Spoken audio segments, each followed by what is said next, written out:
when we came in 1996 here, returned back from Jordan, I thought mines are everywhere. So when I first supposed to get out of the bus, I thought, oh my God, now I'm going to step on the mine. And they were telling us they put it in toys if you find a toy on the street and stuff. But now we are going to talk about the second part, misconceptions or misunderstanding about Bosnia. So go ahead. So the number one, first one. I think the biggest misconception or the problem with Bosnia is that people still think that here's a war. People still think that? Yes. Wow. Many people which don't have much knowledge and they remember Sarajevo and Bosnia from the war times. Yeah, they think that the war is still here.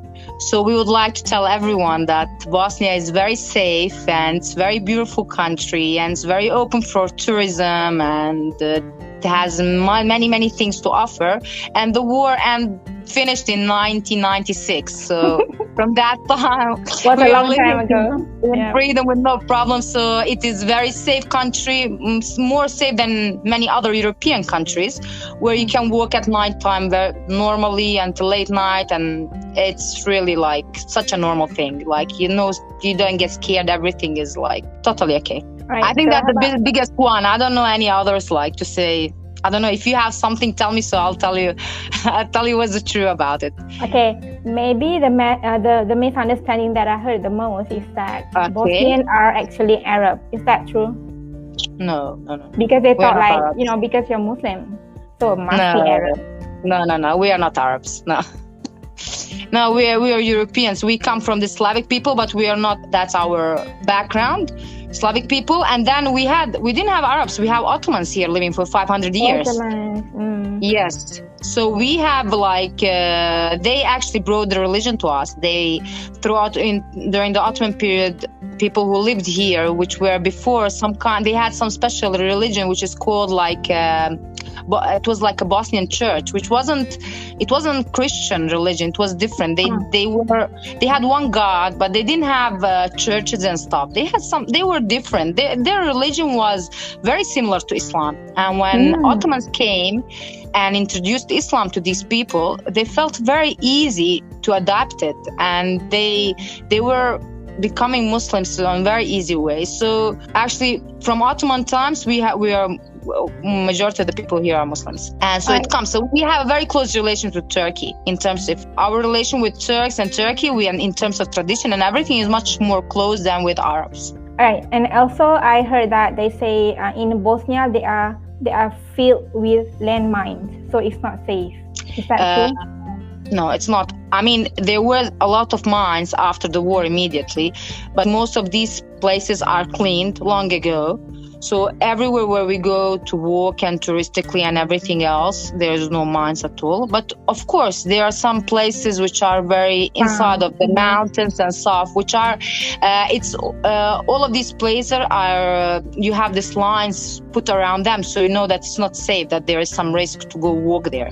So everywhere where it's open and stuff, it's fine. And these places are very few, and you don't go there. You don't enter the forest, like deeply in the forest, just for no reason. But in terms of all the towns and all the places where people live and where they walk they go to nature to walk, we have a lot of mountains and stuff for skiing, for walking, hiking and all that. It's all cleaned, and you know where it's clean. So we don't have these problems. I don't remember when the last time some accident happened with mines. I think many because years I saw a movie about Bosnia, and that is like pretty much the theme about the movie, and I was like, oh my God, that is scary.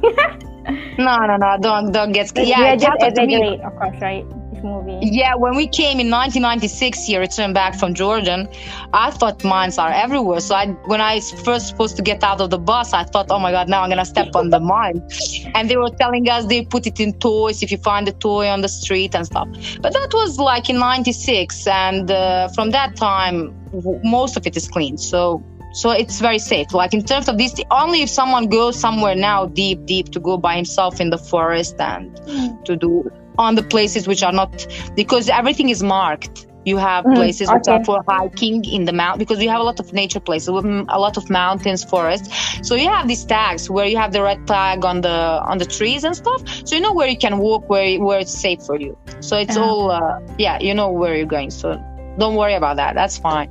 So you talk about there are mountains, places, good places to go. So what I read here that Bosnia is boring is not true, right? Boring. No. Of course not. Right. And also, is it true that Bosnia is a cheap destination? You're true about that. Like if we compare to other European countries, we are much cheaper than them.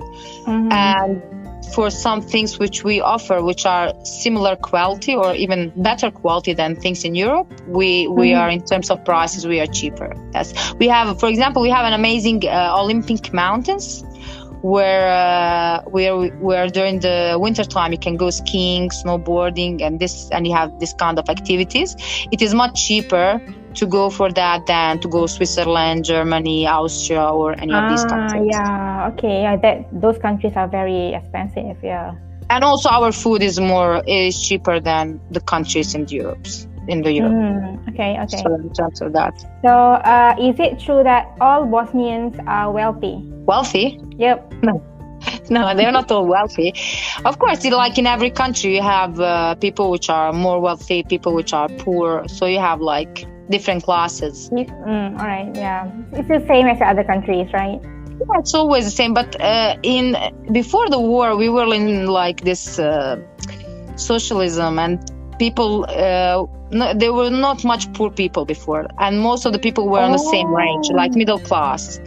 So, but after the war, like this capitalism came and having private businesses and stuff. So the things changed a lot. So we have now more rich people than we had before, because and when you get more rich people, of course you're gonna get more poor people, but most of the people are there on the middle age, and they're having proper life. Of course there's a lot of poor people. Maybe some people are used to this socialism and stuff, they didn't adapt to this kind of living. So, and also after the war they were used to get helps and stuff, so they're like a little bit lost here in Bosnia. So they some of these people, maybe they go to live somewhere else outside of Bosnia. They think it's better for them, like Germany and stuff. They I don't know, but most of the people they're fine. They're living okay. And also it says here that Bosnian only speaks Bosnian, which we already talked about it earlier, and obviously not true. I think whenever you come to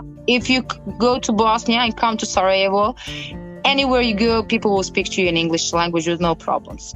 And because of getting all these tourists from Arab countries and from Turkish, people start learning these languages, especially Turkish. Turkish is also through the TV shows. It's because we changed. Before we had this Spanish TV shows, now it's Turkish. So people learn Turkish language through TV shows.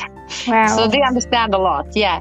And plus, we have many words which are same words in Turkish and in Arabic. Oh, okay. Yes, especially in Turkish. Yeah, many words are the same.